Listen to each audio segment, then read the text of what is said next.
Merhaba değerli izleyicilerimiz. Bugün gerçekten beni çok derinden etkileyen bir olayı sizlerle paylaşmak için karşınızdayım. Bir gelin ve bu geline gelen bir WhatsApp mesajıyla birlikte gelinin adeta dünyası başına yıkıldı. Peki gelen bu mesajda ne yazıyordu? Ne oldu? Ve işin enteresan tarafı, bu mesajdan sonra gelin ne yaptı? Bunu konuşacağız. Canan ve Süleyman çifti bundan 2 yıl önce Almanya'da tanıştılar. 1 yıl önce nişanlandılar.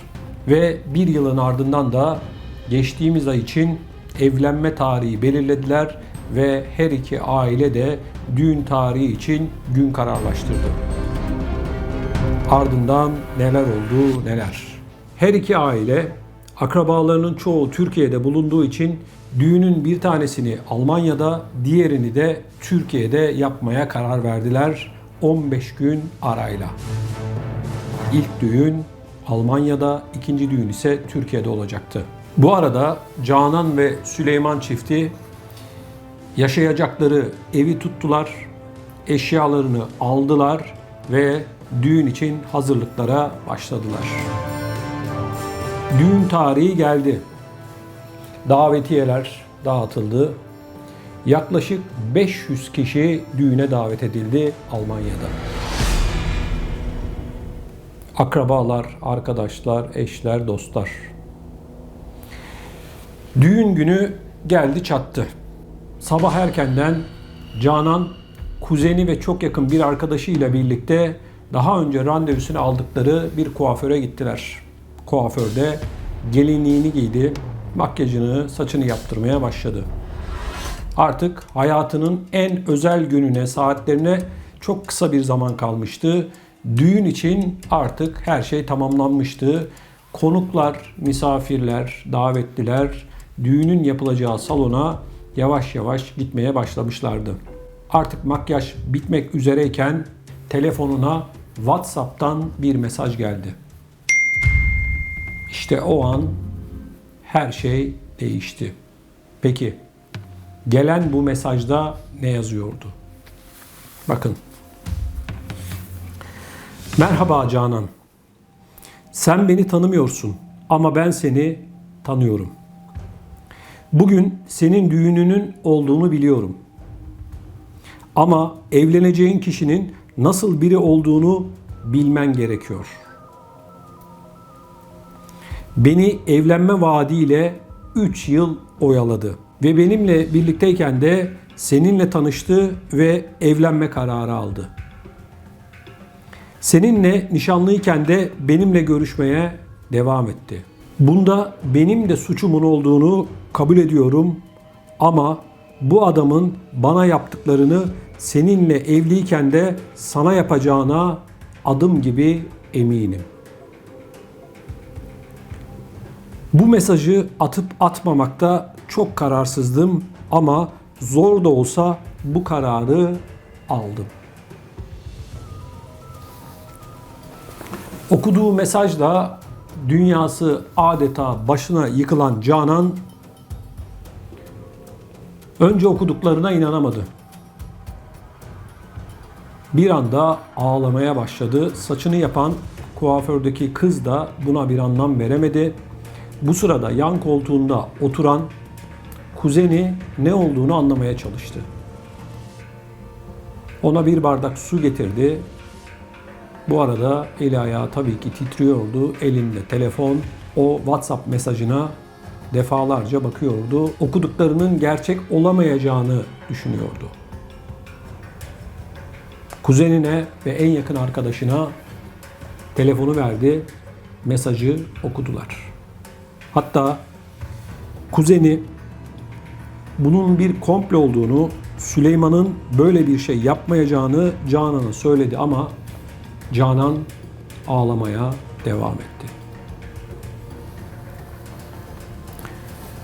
Bu sırada Canan'ın telefonuna ikinci bir WhatsApp mesajı daha geldi.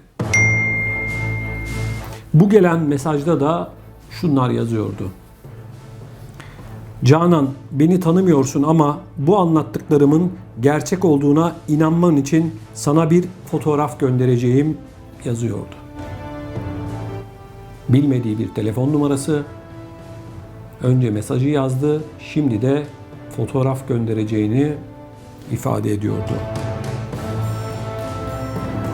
Çok kısa bir süre sonra fotoğraf geldi.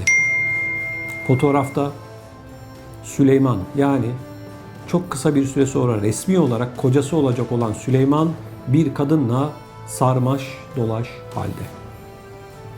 Üstelik yeni bir fotoğraf. Hatta işin düşündüren tarafı Süleyman'ın üzerindeki gömlek Canan'ın doğum gününde Süleyman'a aldığı gömlekti.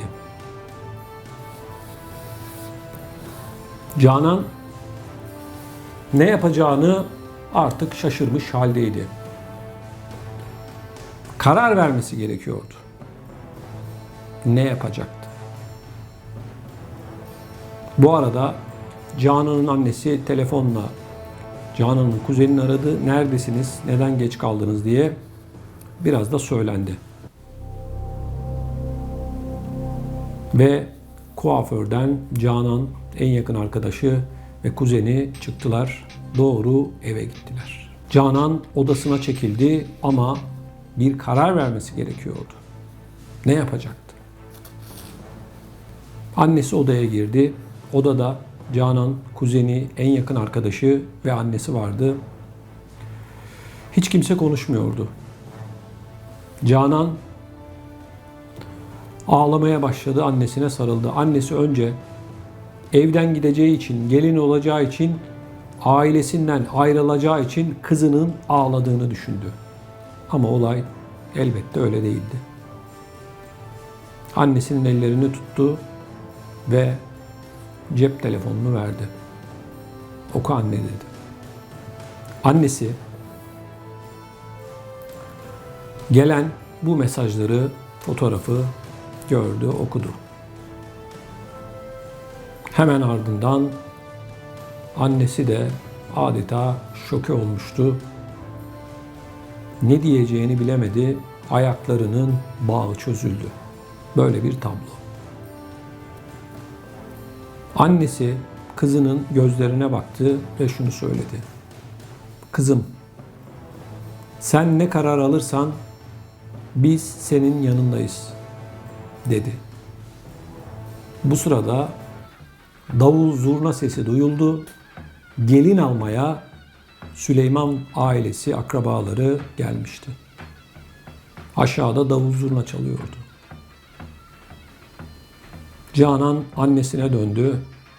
Ben düğün salonuna, düğünün yapılacağı yere gideceğim dedi.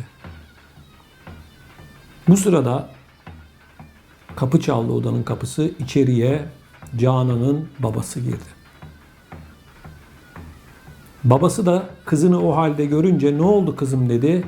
Canan konuşamadı, annesi de ağlıyordu. Diğerleri de, babası da tıpkı annesi gibi kızının evden gideceği için üzüldüğünü düşündü. Ayağa kalktı Canan, duvağını kapattı ve evin salonuna çıktı. Kapı açıldı, içeriye Süleyman ve akrabaları girdi. Bu arada Canan'ın erkek kardeşi Canan'ın beline kırmızı kurdeleyi sardı ve her zaman bu kapı sana açık dedi. Canan artık düğün salonuna gidecekti.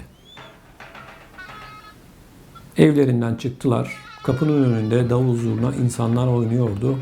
Canan ağlıyordu duvağının altında. Daha sonra gelin arabasına bindiler ve düğünün yapılacağı salona gittiler. Bu arada Süleyman'la hiç konuşmadı. Ne olacaktı? Herkes, bu konuyu bilen herkes merakla bekliyordu. Salon insan seli. Akrabalar, arkadaşlar, eşler, dostlar her iki tarafında, Süleyman'ın ailesi de. Süleyman, Canan'ın neden üzgün olduğunu, ağladığını anlayamadı. Ailesinden ayrılacağı için ağladığını düşündü. Bir iki sefer sordu ama Canan dönüp yüzüne bile bakmadı. Salonda tüm davetlilerin karşısında bir masa kuruldu, nikah masası. Nikah görevlisi her iki tarafın da rızasını alarak nikahı, evlenme akdini tamamlayacaktı. Salona çıktıklarında bütün salon alkışladı bu çifti. Annesi bir tarafta ağlıyordu. Kuzeni ve en yakın arkadaşı da ne olacağını bilmiyordu ve Canan'ın ne yapacağını da bilmiyorlardı. Acaba Canan ne yapacak? Nikah memuru önce Süleyman'a sordu. Evlenme akdi için hiç kimsenin etkisinde kalmadan bağımsız bir şekilde Canan'la evlenip evlenmek istemediğini sordu. Süleyman evet dedi. Sıra Canan'a geldi. Canan kendisine bu soru sorulduğunda bakın neler söyledi. Benim bugün çok özel günüm. Gelinliğimi giydim ama sizlerle çok önemli bir durumu paylaşmam gerekiyor. Yanımda oturan Süleyman'ın beni aldattığını bu sabah kuaförde öğrendim. Canan'ın bu konuşmasından sonra bütün salon bunun bir şaka olduğunu ya da gerçek olmadığını düşündü. Ve ardından Canan devam etti. Bakın neler söyledi. Ben bugün sizlere buraya kadar geldiğiniz için teşekkür etmek için geldim dedi. Salonda bulunan herkes, Canan'ın babası, kardeşleri de dahil olmak üzere durumun ciddi olduğunu anladılar. Aslında Süleyman da dahil olmak üzere hiç kimse bunun doğru olabileceğine ihtimal vermiyordu. Ancak nikah memuruna Canan söyleyeceğini söylemedi. Bu sırada salonda bazı kadınların helal olsun Canan dediği duyuldu. Alkışlayanlar oldu. Ufak bir alkışla başladı ve daha sonra bütün kadınlar ayağa kalkarak Canan'ı alkışladı. Nikah memuruna ise Canan şunu söyledi. Ben evlenmek istemiyorum dedi. Salonun halini düşünün. İnsanlar şokta. Davetliler önce ne olduğuna bir anlam veremedi. Olayın bir şaka olmadığı tabii ki anlaşıldı. Nikah memuru kalktı, çantasını aldı, evrakları aldı ve çıktı. Süleyman'ın ailesi, Canan'ın ailesi ve davetliler. Oradaki durumu düşünün. Şimdi değerli izleyicilerimiz, bu olayla ilgili benim size tam 6 tane sorum olacak. Bu sorulara vereceğiniz cevapları ben de, Canan da merakla bekliyor.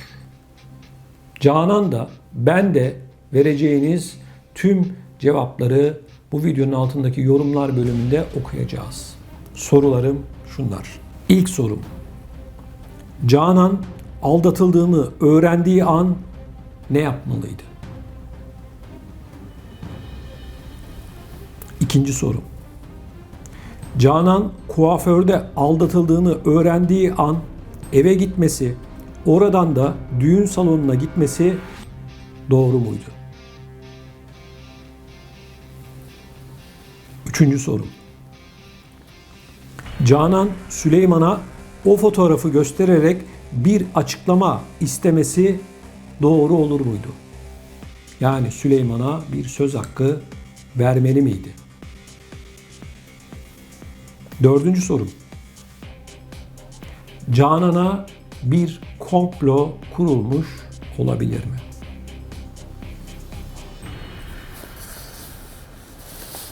Beşinci sorum. Şu an Süleyman Canan'la barışmak istiyor. Affet beni diyor. Canan onu affetmeli mi?